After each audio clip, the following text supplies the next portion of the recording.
Okay so हमारे foundation में बहुत इंपॉर्टेंट कॉन्सेप्ट है जिसको बोलते हैं हम एकोमोडेशन ऑफ विल। बहुत सारे बच्चे इसमें फंसे होते हैं भाई, एकोमोडेशन ऑफ विल ऑप्शन में छोड़ के जाते हैं, बहुत ज़्यादा टेक्निकल है, बोल एंड मोमेंट में कर नहीं पाएंगे।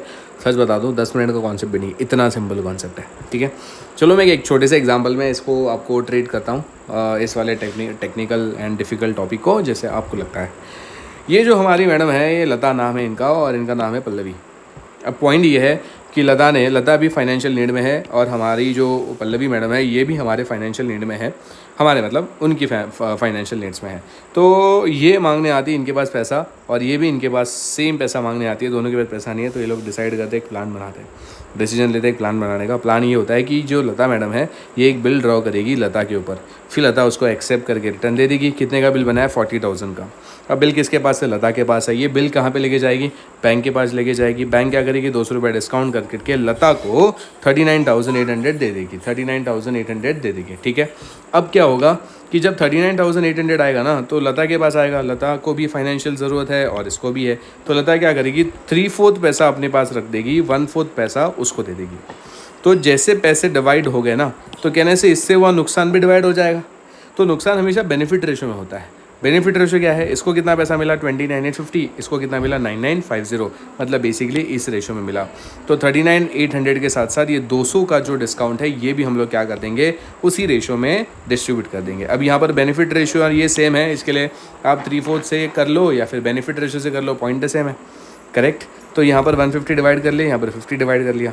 अब 29,850 एंड 150 कहने से इसको टोटल बेनिफिट कितना हुआ है लता को? 30,000 एंड 9,950 प्लस 50, इसको टोटल बेनिफिट कितना हुआ है? 10,000। अभी तो पे नहीं करना है, बाद में पे करना है। करेक्ट, अब क्या हुआ, इन्होंने जब बिल पैसा करने की बारी आई तो भाई पैसे नहीं थे, तो इन्होंने दूसरा बिल के बारे में सोचा। तो इस बार पल्लवी ने बिल बनाया।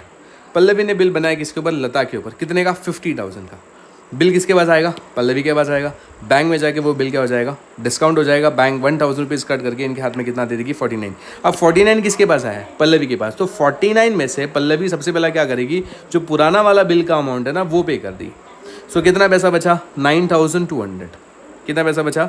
9,200। और ये 9,200 जो है सॉरी कितना पैसा बचा? 9,000 बचा, और सामने वाली पार्टी को वो 9,200 दे देगी।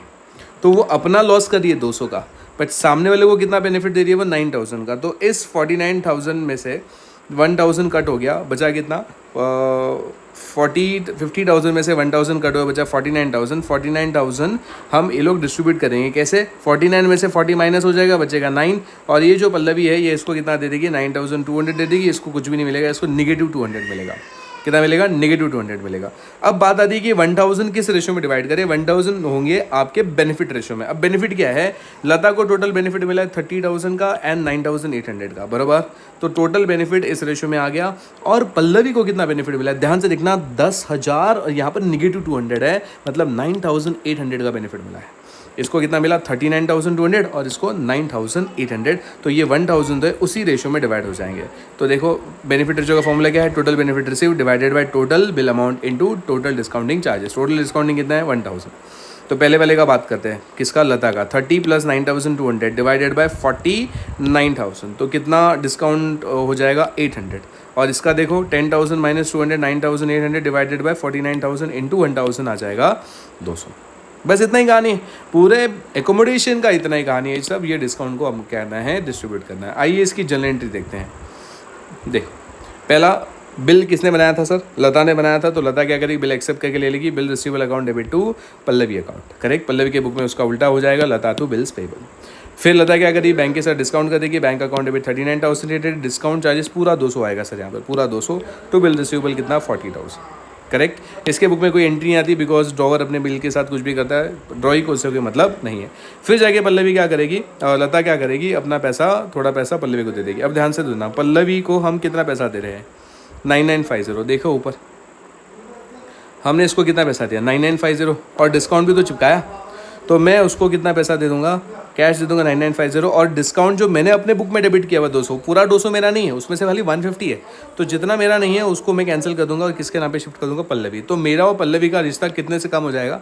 10,000 से कम हो जाएगा। बात समझा? इसका अपोजिट एंट्री यहाँ पर आ जाएगा। कैश अकाउंट में 9,950 लिख देगी, उसका नुकसान बुक कर देगी 50 रुपीज़ का, और टू लता आ जाएगा 10,000। Done sir. Yes sir. उसके बाद नया बिल बनेगा, नया बिल पल्लवी के बुक में पास हो जाएगा, बिल्स रिसीवेबल टू लता, और ये उसका एक्सेप्ट का एंट्री मार देगी पल्लवी टू बिल्स पेबल।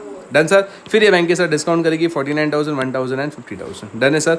तो जो हमारी पल्लवी है वो क्या करेगी, पुराना वाला बिल का पेमेंट करेगी, बिल्स पेबल टू बैंक 40। उसके बाद पैसे दिए तो पल्लवी कितना पैसा दे रही है 9,200, और डिस्काउंट कितना उसको दे रही है 800। तो Lata account debit to cash to discount. Correct, ये उल्टा एंट्री यहाँ पर आ जाएगा। हमें कैश 9,200 का मिला, हमारा डिस्काउंट 800 का है, पल्लवी 10,000 से क्या हो जाएगी, क्रेडिट हो जाएगी। अब बिल्स पेबल क्या है, लता जो है वो डिसऑनर्ड हो गई, तो पल्लवी के बुक में drawee account debit to bank आ जाएगा, वो पे कर देगी, और सामने bills payable account debit to Pallavi आ जाएगी। तो पल्लवी का लेजर हमने बनाया, देखो यहाँ पर लता के बुक के अंदर। तो 40,000 अमाउंट पेबल आ रहा है, यहाँ पे 40,000 रिसीवेबल आ रहा है। क्वेश्चन बोला है कि 40,000 पैसा जो है आपका मिलने वाला है, बाकी का बैड डेट्स होने वाला है। तो यहाँ पर कैश अकाउंट डेबिट 40,000 का 60%, 24,000, बैड डेट 16,000 टू लता, और यहाँ पर Pallavi account debit to cash to deficiency. That's it, समझा।